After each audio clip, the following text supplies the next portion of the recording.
नमस्कार, आप देख रहे हैं भोला भाई लाइव। और अभी मैं लगातार बिहार में जो बाढ़ है उसके ऊपर वीडियो कवर कर रहा हूं, और साथ ही साथ मैं अभी जिस जगह पर हूं उस जगह के हालात को आप देखते हुए, बाढ़ की क्या हालात है, बाढ़ का क्या पोजीशन है उसको समझते हुए, और यहाँ जो लोग हैं, जो किसान हैं, उनसे मैं बात कर रहा हूँ, और जिससे आपको वास्तविक स्थिति क्या है इसका अंदाज़ा लग सकता है। सबसे पहले हमारे पास यहाँ हमारे साथ एक किसान है, उनके नाम के साथ हम जानना चाहेंगे। उनका नाम क्या है? राजकुमार पांडे। आपका नाम राजकुमार पांडे जी है? जी। अच्छा राजकुमार पांडे जी, आप ये बताइए, आपके पास यहाँ जमीन होगा, आपने खेती की जी जी होगी, हाँ है। कितना जमीन है? लगभग यहाँ पर मेरा तो 6-7-8 एकड़ जमीन है। 7-8 एकड़। जी। वो जमीन अभी जो है वो इधर ही पड़ेगा जहाँ अभी हाँ बाढ़ आया सामने, हो। बस सामने इसी में है, जो सामने यहाँ दिखाई दे रहा है इसी में मेरा जमीन है। तो अभी आपको क्या लग रहा है, जो फसल आपने लगाया है, क्या क्या फसल लगाया है? इसमें तो फसल हम धान लगाए हैं, और गन्ना तो भी तो खत्म हो ही गया है। हम्म, और धान हम लोग इसमें दोबारा भी लगाए हैं, लेकिन वो सब खत्म हो चुका है, हम्म, होगा नहीं। हम्म। और गन्ना की स्थिति क्या है गन्ना भी मतलब? बिल्कुल खत्म है, सामने दिख रहा है। तो मतलब गन्ना क्या लग रहा है आपको, ये वो गन्ना हो बिल्कुल जाएगा? नहीं, बिल्कुल नहीं होगा, उसमें से कुछ नहीं मिलेगा। हाँ, वो मतलब सड़ रहा है। उछल रहा है। तो गन्ने की स्थिति, गन्ने के बारे में कहा जाता था इस क्षेत्र में जो है गन्ना, खास करके जब बाढ़ जैसी भी स्थिति होती थी तो गन्ने को एक नकदी फसल के रूप में देखा जाता था और गन्ना का उत्पादन लिया जाता था। लेकिन इस बार मानसून के पहले आने से गन्ने की फसल जो है उसको भी आप देख सकते हैं कि जलमग्न हो चुका है। और इस बार आप समझ सकते हैं कि किसानों की क्या स्थिति होगी, और धीरे धीरे किसान का जो रीढ़ टूटते जा रहा है, जो देश की अर्थव्यवस्था है, जो किसानों के साथ जिस तरह के हालात हैं वो दिन ब दिन बद से बदतर होते जा रहे हैं। इससे आप अंदाज़ा लगा सकते हैं कि सरकार कहीं न कहीं इस मामले में विफल दिखती है। सरकार की जो भूमिका होती है, सरकार को इसके लिए पहले लोगों को सचेत करना पड़ता है। किसानों के साथ एक संपर्क बनाकर रखना पड़ता है कि किसान के लिए क्या फ़ायदे होंगे, उन्हें किस तरह की फसल लेनी चाहिए, अगर बरसात होगा तो कितना होगा, उसके हिसाब से उन्हें क्या फसल लगाना चाहिए। हम जिस जगह पर हैं, इस जगह का नाम क्या है? राजी टिकुलिया। अच्छा, राजे टिकुलिया नाम है इस जगह का। यहाँ से परसौनी का अनुसंधान केंद्र जो है, कृषि अनुसंधान हाँ केंद्र, हाँ। वो अभी पास में ही पड़ेगा हाँ, ना? पास में लगभग 1 किलोमीटर।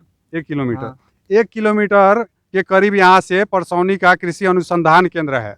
आप उस अनुसंधान केंद्र से जुड़े हैं? नहीं नहीं, हम कभी नहीं गए हैं। किसान के तौर पे कभी गए आप कभी वहाँ? नहीं गए हैं।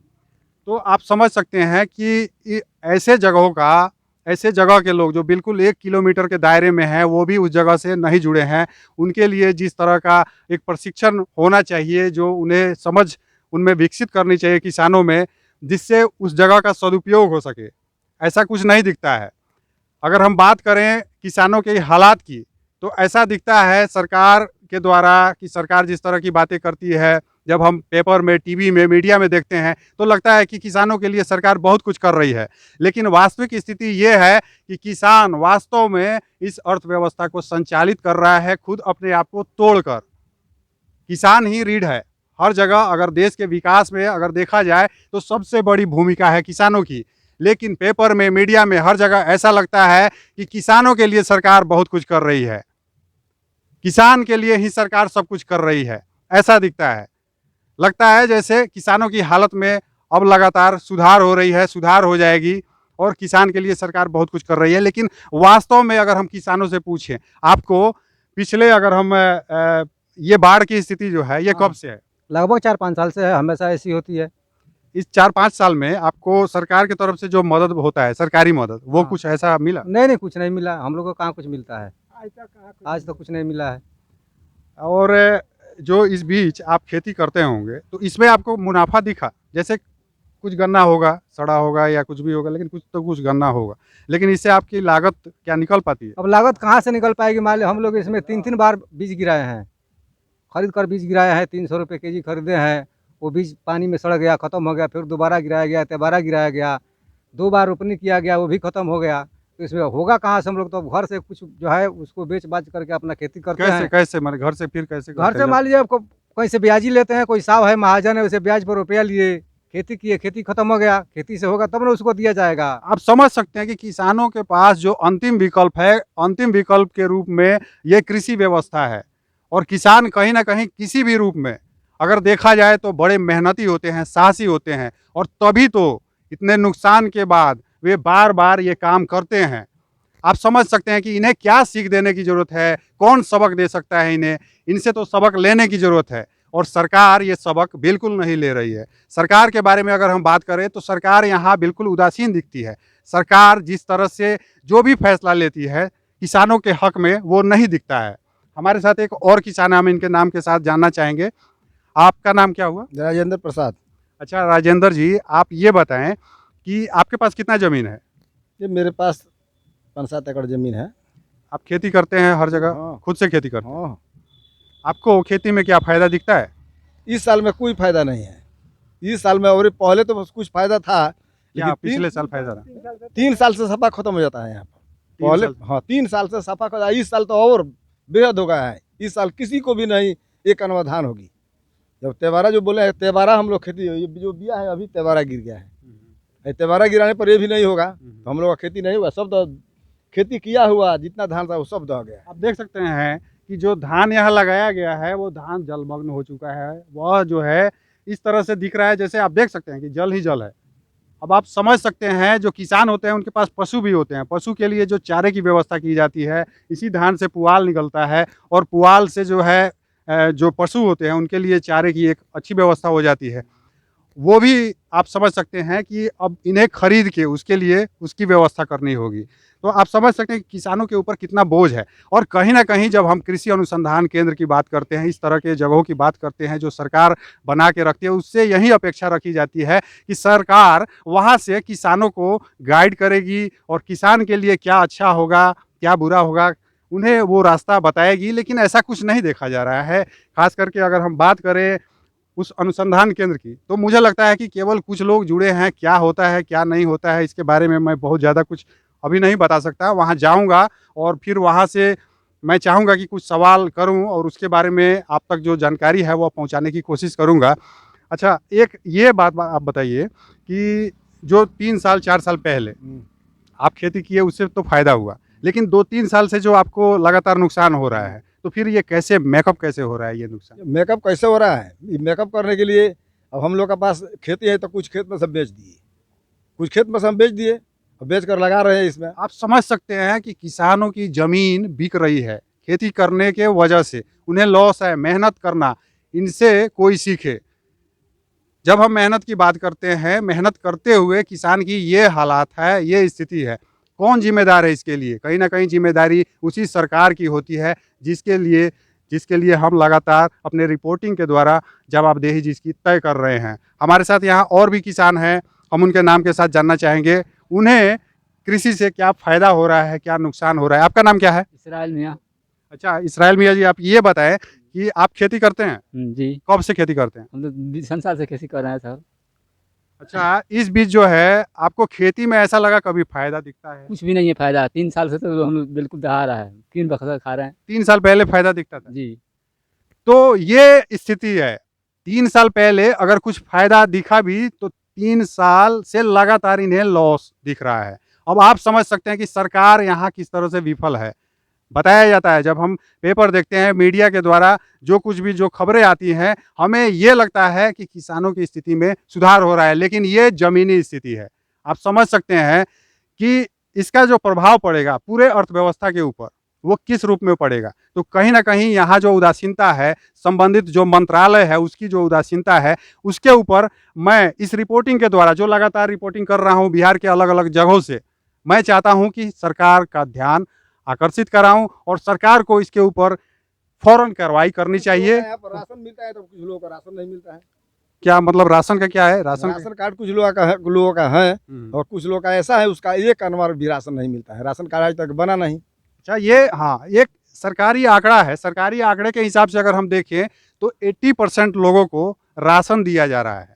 यानी जो कुल जनसंख्या है उसके 80% लोगों को राशन दिया जाता है, सरकार का ये कहना है। लेकिन जो ज़मीनी स्थिति आप समझ सकते हैं, जो वास्तव में जो किसान हैं जिन्हें इससे लॉस है, जो यहीं फसल उपजा रहे हैं, खुद उन्हें भी ऐसे लोगों को भी राशन नहीं मिलता है। क्यों नहीं मिलता है? आपको तो कार्ड बनवाना चाहिए, राशन कार्ड हम बनवाना कितना बार गए, मुखिया के लगे गए, कहाँ गए, ब्लॉक में जाइए तो एसडीओ के लगे जाइए, आज तक कार्ड नहीं बना हमारा। बहुत हम लिख कर दिए हैं। कितने मेंबर हैं आपके परिवार में?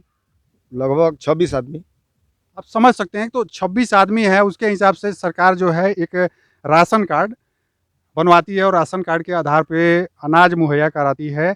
तो इनके लिए जो खुद फसल उपजाते हैं उनके लिए भी अनाज की गारंटी नहीं है। सरकार का स्कीम है, लेकिन यहाँ कहीं न कहीं जब हम पंचायत स्तर की बात करें तो इस स्तर के जो नेता हैं, जो जनप्रतिनिधि होते हैं, वो भी उदासीन दिखते हैं।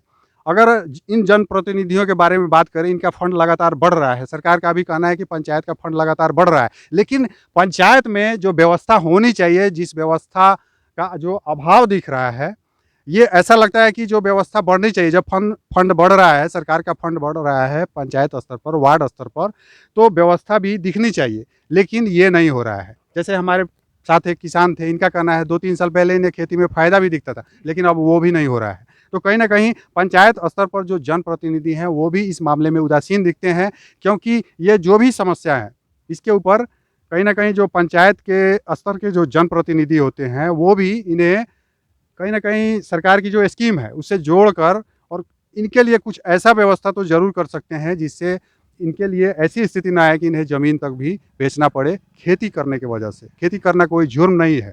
सब कहते हैं खेती करना बहुत अच्छा काम है। खेती करना जो है वो भारत में एक तरह से ये माना जाता है कि भारत का सबसे महान काम है। लेकिन किसानों की क्या हालात है, आप समझ सकते हैं।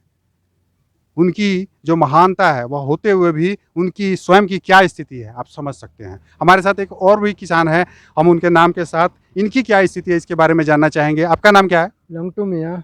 अच्छा, लंगटू मियाँ जी, आप ये बताएं कि आप भी खेती करते हैं? जी, कितने जमीन में खेती करते हैं? लगभग 5 एकड़। 5 एकड़। जी 5 एकड़ जमीन आप ही का है? जी। जैसे होंडा बटाई भी लोग लेते हैं, उस तरह का होंडा बटाई ना निजी आप। अपना जमीन। जी, अच्छा, जो 5 एकड़ में जो आप खेती कर रहे हैं, तो उसमें आपको फायदा होता है? तो फायदा तो पहले रहा, अब 3 साल 4 साल से तो साफ फायदा नहीं क्या मिलता ना होता नहीं क्या बुझल है। जे बिया बाल 4 बेर तो बिया गिरावल गई, 4 बेर दह गई, खेत रोपाइल तो दह गई। अब बुझल है जे कुछो नहीं के, जब पानियों कम होई तो रोपाई, पानियों कम होखे वाला नहीं के। तो ये तो व्यवस्था आपके परिवार में कितने मेंबर हैं? लगभग हमारा 27-28 आदमी है। 27-28। जी। अच्छा, आपका तो राशन कार्ड बना होगा ना? और ना हमारा नहीं क्या बनल, हमारा लड़का लोग के 2 जने के 3 जने के बनल बा, अवरी लोग के नहीं क्या बनल। तो सरकार से जो अनाज मिलता है, जी। जो राशन मिलता है, वो हाँ। मिलता होगा, उनको मिलता हाँ होगा, हाँ, वो आपको जरा नहीं। बनल बा उ लोग का मिलत है। अब वो 2 आदमी के नाम बा, 8 गो परिवार बा उनका, तब उनका 2 आदमी के नाम बा और 6 आदमी के नहीं है। यही तरह। तो ये भी एक यहाँ एक संदेह होता है, सरकार को इसके ऊपर भी कुछ कार्रवाई करनी चाहिए और जांच जो है उसके ऊपर करनी चाहिए, क्योंकि जो सरकारी आंकड़ा है वह बताता है कि 80% लोगों के पास राशन कार्ड है। सरकार ये समझती है, सरकार के नज़र में है कि हम 80% लोगों को राशन दे रहे हैं, लेकिन वास्तविक स्थिति ये नहीं है। बहुत से लोग हैं जिनका नाम जुड़ा हुआ है, लेकिन उन्हें राशन नहीं मिलता है। अब इसके पीछे जो कुछ भी है, जो संबंधित विभाग है, उनका वो काम होता है, उसके ऊपर वो कार्रवाई करें, जांच करें। और जहाँ तक मैं लोगों से, जब किसानों से बात करता हूँ, तो उनकी जो कुछ और भी जिस तरह की समस्याएं हैं, जब वो बताना चाहते हैं, रखना चाहते हैं, तो मैं उसे रखना, आप तक पहुँचाना वो जायज़ समझता हूँ और इसलिए मैं ये आप तक पहुँचा रहा हूँ। और हमारे साथ एक और किसान है, इनके नाम के साथ हम जानेंगे। आपका नाम क्या है? सोनालाल प्रसाद। अच्छा, आप भी खेती करते हैं ना? जी, खेती करते हैं। कितने ज़मीन में? जमीन 3-4 एकड़ है। 3-4 एकड़ में। क्या खेती करते हैं? क्या खेती करते हैं? गन्ना लगाते हैं, गेहूँ लगाते हैं, धान लगाते हैं। कहाँ कुछ होता है? धान लगाए हैं, चला गया 3 बार 4 बार बिया गिराए किन के पैसा लेकर, अभी कुछ हुआ नहीं। क्या करेंगे किसान हम जी? इसके पहले फ़ायदा हुआ होगा, मतलब 4-5 साल पहले कुछ होता था, अभी तो कुछ नहीं हो रहा है और राशन कार्ड भी नहीं है और गरीब आदमी हम लोग क्या करेंगे? तो आप समझ सकते हैं कि महंगाई बढ़ती है, महंगाई दर हर साल बढ़ती है। महंगाई दर के हिसाब से सरकार, खास करके जब हम सरकारी नौकर की बात करते हैं, सरकारी नौकरी में जो लोग हैं, उनके लिए महंगाई भत्ता और जो महंगाई बढ़ती है वो सब कुछ तय किया जाता है, वो दिया जाता है। लेकिन किसानों के लिए ये सब कुछ नहीं है। किसानों के लिए महंगाई है, लेकिन महंगाई भत्ता नहीं है। किसान की ये स्थिति है। आप समझ सकते हैं कि जो किसान पूरे अर्थव्यवस्था की रीढ़ है, अपनी कमर तोड़कर, अपने रीढ़ को तोड़कर पूरे अर्थव्यवस्था को संचालित कर रहा है, खुद दिक्कत में है, खुद तकलीफ सह रहा है, लेकिन उसके साथ क्या स्थिति है, उसकी क्या स्थिति आप समझ सकते हैं। 4-5 साल पहले जिस खेती में उसको फायदा होता था, 2 साल 3 साल पहले थोड़ा बहुत फायदा हो जाता था जिससे उसका रोजी रोटी चलता था, आज वो भी घाटे में बदल चुका है। किसानों की जमीन बिकने लगी है। सरकार की जो योजनाएं हैं उसको देखकर ऐसा लगता है कि सरकार भी अब कहीं ना कहीं इस मामले में, किसानों की स्थिति के सुधार के मामले में कुछ अलग डिसीजन ले रही है। वह पूरी तरह से इसका व्यवसायीकरण करना चाहती है। अब ये समझने वाली बात है कि किसान के लिए आने वाला समय किस तरह का होगा, क्योंकि सरकार भी ये लगता है कि जो कुछ करना चाहती है उसके खिलाफ जो किसान है, अब वो किसान वास्तव में है या नहीं है, बिचौलिए हैं क्या है, लेकिन उनका भी आंदोलन एक दिखता है। वो चाहते हैं कि सरकार अपने इस कानून को वापस ले। इस तरह की स्थिति है। सरकार चाहती है कि जो कृषि सेक्टर है, हमारे देश की जो कृषि व्यवस्था है, उसमें प्राइवेट कंपनियों को लाएं, अलग अलग कंपनियों को लाएं। कहीं ना कहीं सरकार का यहाँ एक ये भी विजन होगा कि जब प्राइवेट कंपनियाँ आएंगी तो यहाँ जैसे हम देख रहे हैं जो मैनेजमेंट का जो अभाव है, जब वो इस ज़मीन को लेंगी तो इसके बारे में, चाहे यहीं का कृषि अनुसंधान केंद्र हो या जहाँ से भी हो, वो इस तरह का, या खुद उन्हें अपना बनाना पड़े अनुसंधान केंद्र, वो बनाएंगी। उसके ऊपर उनका रिसर्च होगा, उसके हिसाब से उन्हें क्या खेती करनी चाहिए नहीं करनी चाहिए वो डिसीजन लेंगे। इसमें किसानों से उनका कॉन्ट्रैक्ट होगा और उसके हिसाब से किसानों के लिए भी जो आने वाला समय होगा, जब वो देखेंगे कि जो प्राइवेट कंपनियां हैं इसमें आकर लाभ कमा रही हैं, तो उनका कहीं ना कहीं मार्गदर्शन भी होगा। लेकिन यह भी नहीं देखा जा रहा है। जिस तरह की जो मौजूदा समस्या है, हाँ कुछ बिजली बिल, हाँ बिजली यहाँ पर रात भर नहीं है, हरदम बिजली यहाँ पर नहीं रहता है और बिजली का बिल आ जाता है। हैं तो आज है तो वो लोग कहता है कि ब्याज का भी इतना बिल लगा, आप दीजिए, कहीं से खोज कर दीजिए, केस हो जाएगा। एक तो ये होगा कि जैसे मीटर होता होगा ना, तो हाँ। मीटर के हिसाब से बिजली का बिल आता है। नहीं तो मेरे घर में मीटर भी नहीं है, इसी तरह लगा कर लोग गए, आज तक मीटर नहीं दिया है। लोग बोले तो ये जो संबंधित जो कंज्यूमर हम बन गए, अब बोलता है कि अभी मीटर आपको लग जाएगा। लगभग 4 साल हो गया, मीटर आज तक कोई लगाने नहीं आया। कितना बार गए, दस्तावेज दिए, लिखित का अनुसार किए, हम कंज्यूमर बन गए, बिल आता है, देते हैं। अभी कोई बिल लेकर आता है ना, एक दिन आकर कहता है कि लो बिल, इतना बिल हो गया है, आप दीजिए। लाइन का व्यवस्था वैसा है कि कोई यहाँ पर 2 दिन 3 दिन के बाद ही आता है। रात के बाद भी सब लोग से पूछिए। तो यहाँ समस्या और भी है, जैसे बिजली की समस्या है। सरकार का यह भी कहना है कि बिहार में हर जगह बिजली रहता है, बिजली का समय बहुत बड़ा है और ज़्यादा समय तक बिजली रहता है। लेकिन यहाँ के लोगों का ये कहना है कि यहाँ 2 दिन 3 दिन तक बिजली नहीं आती है, ये स्थिति है। और कभी कभी आती भी है, खाना खाने के समय थोड़ा देर के लिए आई, फिर कभी कट गई, मतलब ये स्थिति है इनके, ये स्थिति है। तो नहीं आया यहाँ पर।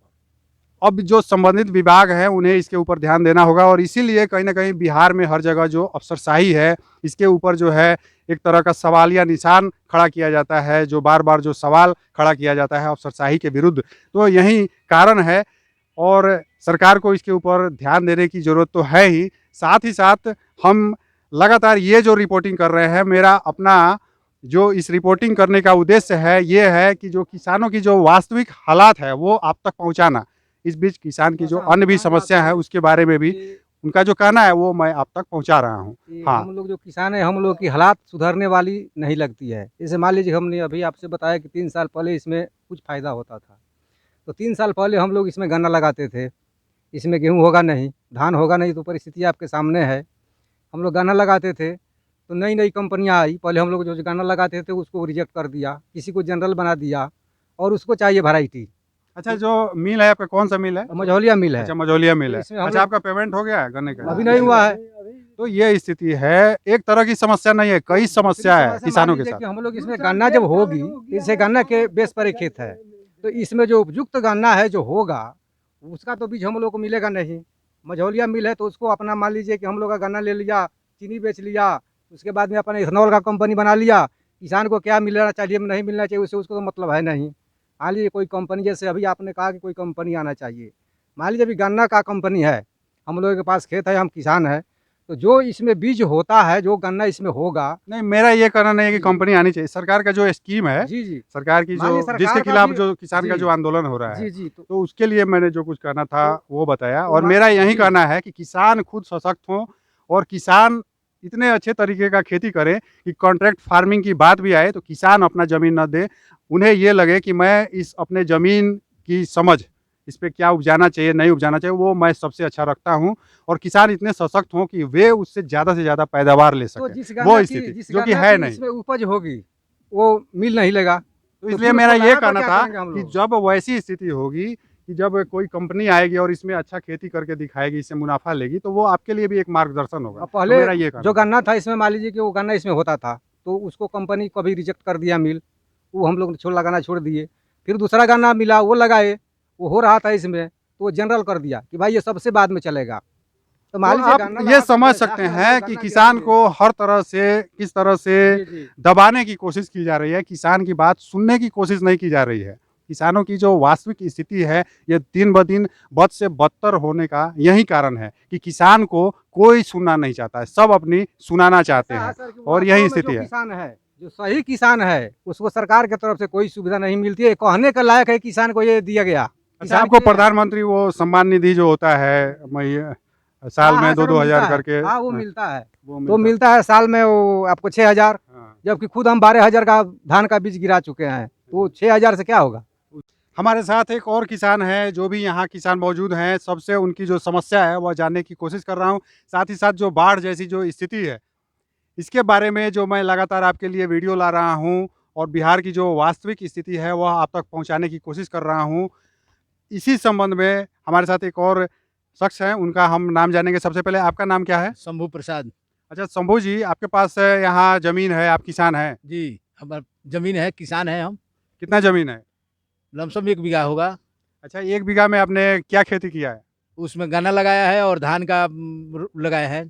तो गन्ना और धान जो लगाया है वो कैसा है? धान तो दह गया है, लेकिन गन्ना तो पैसा पिछले साल को हमको अभी आज तक परमेंट नहीं हुआ। इस साल का गन्ना कैसा है? इस साल का गन्ना तो पानी से दबा हुआ है। मतलब गन्ने से आपको कुछ बस वापस जो भी- नकदी आएगा? लगता है कि गन्ना आपका हो पाएगा? नहीं होगा, पानी से तो सब डूब के खत्म हो गया, तो कहाँ से होगा। तो आप दिखा सकते हैं, हमारे जो कैमरामैन हैं, मैं चाहूँगा कि आप एक बार गन्ने की तरफ घुमा के कैमरा, आप गन्ने की तरफ घुमाएँ और दिखाएँ जो गन्ने की स्थिति है। गन्ना किस तरह से जलमग्न हो चुका है, डूब चुका है और ये अभी चूँकि बरसात बाकी है, तब तक ये लगता है कि ये गन्ना सड़ भी चुका होगा, चूँकि ये यहाँ अभी सब सड़ गया। गन्ने की सड़ने की जो बदबू है, वो अभी यहाँ तक आ रही है। और किसानों की जो हालात है, आप इसे समझ सकते हैं। किसान के लिए नकदी फसल होता है, इसको लगाने में किसानों को ज़्यादा खर्च करना पड़ता है। तो गन्ने में भी आज किसान को किस तरह से नुकसान है। अच्छा, आप ये बताएँ कि जो आपका जो बकाया बता रहे हैं चीनी मिल के पास, जी, कौन-सा जी। चीनी मिल है? मझोलिया। तो मझौलिया चीनी मिल जो है, मझौलिया चीनी मिल में आपका कितना बकाया है लमसम 50,000 रुपया। पिछले साल का? जी। तो कब से नहीं हो पा रहा है भुगतान? अब पिछले साल का 2011 क्या बोलते हैं 20 का 2020 का पैसा अभी परमेंट हुआ। अभी 21 का पैसा जो है सो इसमें तो अभी कोई ही नहीं है। मझोलिया मिल लेकर के बैठे हुए हैं, चीनी बेच के खा गए। तो हाँ, ये स्थिति है, अब मेरा- चूँकि सरकार को इसके ऊपर ध्यान देना होगा। जहाँ तक हम बात करते हैं गन्ना मंत्री यहीं मोतिहारी के विधायक प्रमोद कुमार हैं और गन्ना मंत्रालय होने के नाते उनकी ये जवाबदेही होती है कि गन्ने के जो मिल है, उनका जो पेमेंट है, इसके लिए वो उनसे बात करें और किसानों के लिए काम करें। सरकार के चाहे जो भी मंत्री हो, विधायक हो, जो भी जनप्रतिनिधि हैं, इन सब को किसानों की जो हालात है इसके ऊपर ध्यान देने की ज़रूरत है, लेकिन ऐसा कुछ देखा नहीं जा रहा है।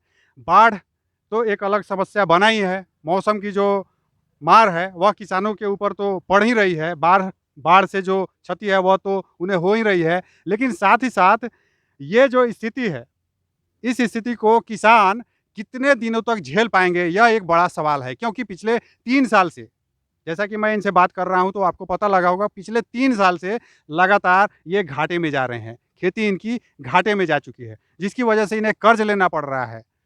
कर्ज लेने के साथ साथ इन्हें ज़मीन तक अपना बेचना पड़ रहा है, ये स्थिति है।